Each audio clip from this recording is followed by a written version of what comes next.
Papa León XIV. Pero vamos ahora con un tema bastante importante a raíz de toda esta mega obra del anillo periférico vial. Todos nos preguntamos, ¿qué pasa si tu casita, si tu vivienda está precisamente en medio de un megaproyecto? Sabes que lo tienen que expropiar, ¿correcto? Pero ¿cuáles son los pasos? Por ejemplo, en el caso del anillo vial periférico de Lima hablamos de 2.350 predios, nada más ni nada menos. Así que estamos hablando de un tema bastante importante para muchas familias. Está con nosotros el doctor José Francisco León, especialista en Derecho Administrativo y Regulatorio. Bienvenido a RPP, doctor. Muchas gracias por la invitación. Muchísimas gracias. Primero, hay un decreto legislativo muy reciente, ¿correcto? Que habla de una expropiación ya de áreas en bloque. Correcto. ¿A qué se refiere concretamente, por favor? Correcto. Hablamos del decreto legislativo 1726. Este ha sido publicado hoy en el Diario Oficial del Peruano. Calientito. Sí.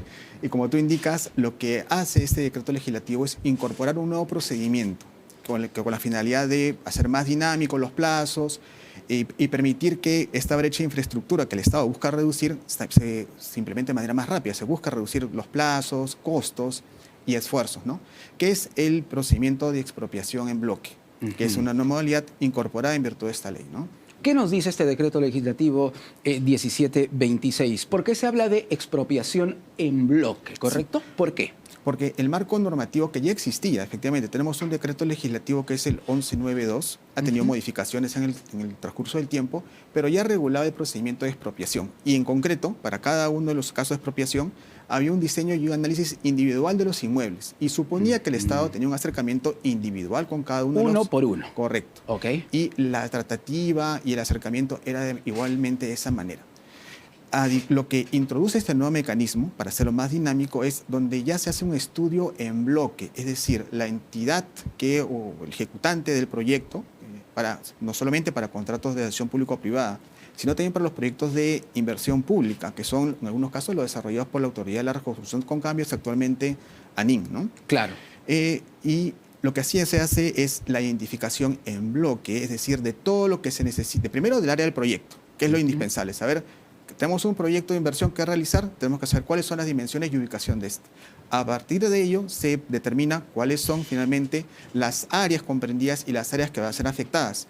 A partir de ello y con la información que recopile la entidad, se va a determinar e identificar cada uno de los terrenos, inmuebles, las edificaciones inclusive que se hayan construido sobre este, y sobre la base de eso se busca elaborar la aprobación, digamos, por parte de a través de una resolución ministerial, a través del propio gobierno regional o inclusive a través de la municipalidad correspondiente para que se inicie este procedimiento ya determinadas las áreas que van a ser afectadas en bloque. Correcto. Ahora, esto, como parte de las etapas para respetar los derechos de propiedad de las personas, se pone en conocimiento, hay unas publicaciones que se efectúan. ¿Cuál es el primer paso entonces? Vamos a suponer que, poniendo como ejemplo el caso del anillo vial periférico, ¿correcto? Hablaba de 2.350 casas, 2.350 predios. Bueno, hasta el momento de hecho se ha avanzado solo el 25%. ¿Cuál es el primer paso?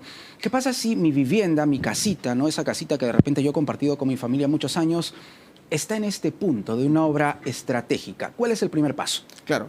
La primera oportunidad en la que las personas finalmente van a tomar conocimiento de que hay un procedimiento de expropiación es a partir de la publicación que se va a hacer en el Peruano y a través de la difusión de medios masivos de la existencia de un proyecto y de las áreas que van a ser afectadas por este. Inclusive eso va a suponer la publicación de un croquis o un plano de todo el proyecto y las áreas que se van a ver afectadas. La difusión es el primer paso, entonces. Correcto. En base a eso los interesados se van a poder acercar finalmente a las entidades correspondientes y además al lugar específico donde este aviso va a indicar que pueden acudir las personas afectadas para poder presentar sus papeles y además identificarse como afectados, porque eso es muy importante para lo que va a venir después como siguientes pasos, que es el reconocimiento de el justiprecio o la compensación económica que van a recibir las personas afectadas. Y sobre ese punto, ¿cómo se fija el precio de una vivienda? Porque claro, aquí no hablamos de un tema emocional, porque emocionalmente mi vivienda puede valer muchísimo, ¿correcto? Pero ¿cómo fijar un precio justo? ¿Quién se encarga de todo esto?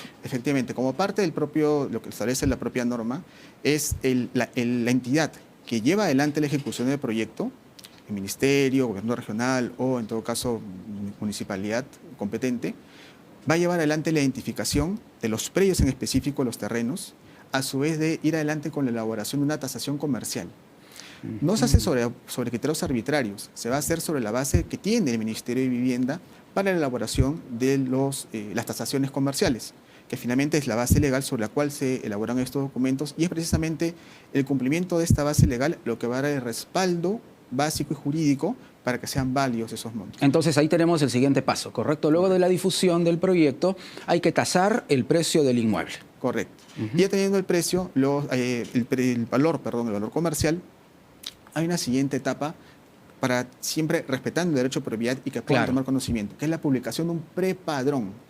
Hay un prepadrón donde finalmente va a salir también nuevamente publicado y difundido, donde se va a ver una identificación preliminar de aquellos propietarios, ocupantes o quienes aleguen tener derecho sobre esos terrenos o predios. Eso lo van a hacer sobre la base de la información que ha recopilado la propia entidad, sobre la base de que simultáneamente a partir del primer aviso, digamos, del primer comunicación o publicación efectuada en el peruano, los interesados van a poder presentar sus papeles. Y ello es relevante, ¿por qué? Porque puede darse el caso de que haya personas que realmente no tengan derecho sobre un terreno o sobre un predio y digan, no, si yo soy el ocupante. Ese también es un buen punto. ¿Qué pasa si el terreno, se me ocurre, está en litigio, ¿no? O en una suerte de controversia judicial, no sé, se me ocurre entre hermanos, entre familiares. Exacto. Hay muchos predios que están en esa situación. ¿Qué pasa en ese momento? Correcto. Finalmente, la identificación y situación del predio se va a identificar a partir de estas publicaciones del prepadrón y finalmente de la publicación de un padrón final y definitivo. Siempre hay una identificación sobre quién va a ser el propietario afectado o el ocupante afectado sobre la base de lo que está identificado en la información que recopila la entidad. Posteriormente, ahí sí puede haber, como tú dices, situaciones en las que hay temas en litigios. Bien, para esos casos, finalmente, cuando se entregue la compensación económica, se entregará a quien figure en el padrón final. Y luego, finalmente, luego que se resuelva la controversia, podrá darse beneficio y resolverse quien tenga el mejor derecho. Luego de esta suerte de tamizaje legal que se realiza, ¿no? Correcto, correcto. Ahora, ¿tengo algún beneficio si es que yo accedo rápidamente a que me compre el Estado mi vivienda, mi casita? ¿Tengo algún beneficio yo como propietario? Como propietario o como ocupante, ¿no? De que se identifique. ¿Cuál es ese beneficio? Afectado. Hay beneficios. Uno, primero, que me está olvidando también de mencionar la característica especial que tiene este procedimiento, es la expresión, tengo que indicar expresamente de que estoy conforme y que me quiero acoger.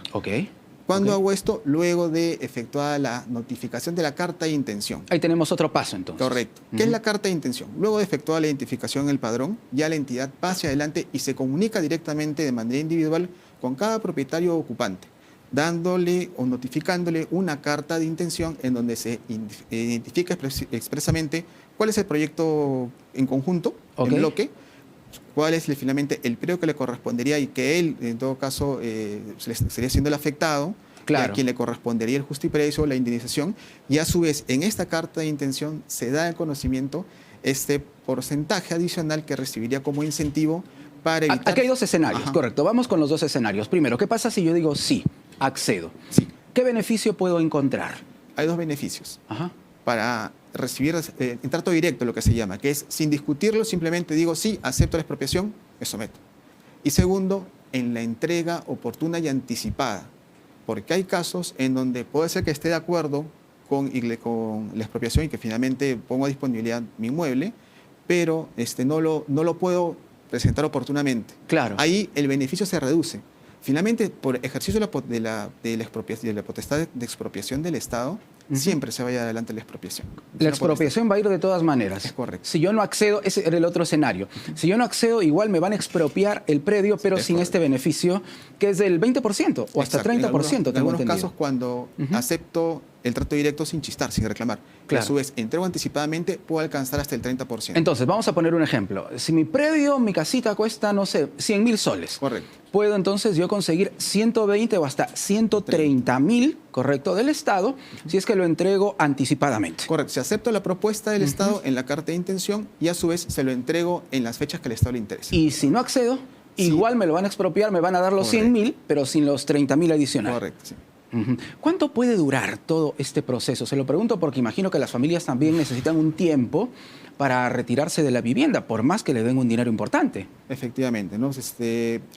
Digamos, todo el procedimiento en total, desde la etapa de elaboración de los primeros estudios y la identificación de las áreas afectadas, que es la parte inicial, está regulada por estas nuevas normas que han sido, estos nuevos artículos que han sido incorporados. Claro. Estamos hablando de días prácticamente, son 10 días, 30 días después de las publicaciones. Es un procedimiento bastante expreso. Acelerado, claro. Exacto. Precisamente porque la idea de estas nuevas incorporaciones son reducir los plazos que toman. Bajo el esquema original, las discusiones y el propio procedimiento de elaboración de los expedientes técnicos y el propio procedimiento de expropiación duraba bastante tiempo. Sí, claro. Y ese no se llega a alcanzar, no se llega a concretar, no solamente por los problemas externos, es decir, porque podían armar los propios propietarios ocupantes, sino muchas veces por la falta de impulso interno de las propias entidades, ¿no? Por supuesto. Para ir cerrando entonces, yo como propietario, si es que me niego rotundamente a abandonar mi vivienda, ¿puedo presentar algún recurso judicial o no? La ley ampara al Estado completamente. Es correcto. La expropiación se llevará adelante sí o sí. Sí o sí, e inclusive la propia norma y el marco regulatorio antes vigente, previsto en el decreto legislativo 1192, establece que si hay esta negativa, las entidades que llevan adelante la ejecución del proyecto pueden hacer lo que se llama el lanzamiento o desalojo sobre esos predios que no ponga a disposición y que no entregue y que obviamente ya han sido previamente expropiados por el Estado. Qué importante este diálogo, doctor José Francisco León, porque definitivamente reitero, ¿no? Por ejemplo, en el caso del anillo vial periférico estamos hablando de 2.350 predios, se ha avanzado hasta el momento el 25% y claro está, recién cuando se culmine con todo este trámite podríamos hablar de que la obra ya está literalmente camino hacia adelante, porque ahí hay temas que resolver. Correcto, hay muchos compromisos del Estado de la entrega de los terrenos ya disponibles para finalmente el concesionario, pero también recordemos que hay casos de proyectos de inversión pública ejecutados propiamente por el Estado sin la intervención de un particular, donde también resulta necesario tener a disposición ya estos terrenos, ¿no? Perfecto, doctor. Muchísimas gracias por su aporte, muy importante. El doctor José Francisco León, especialista en Derecho Administrativo y Regulatorio, con nosotros aquí en Economía para Todos, contándonos todo sobre este decreto legislativo, el 1726, que va a permitir acelerar todo este proceso de expropiación de predios a raíz de una suerte de expropiación en bloque. Recuerda que siempre tienes que estar muy bien informado y para eso estamos nosotros aquí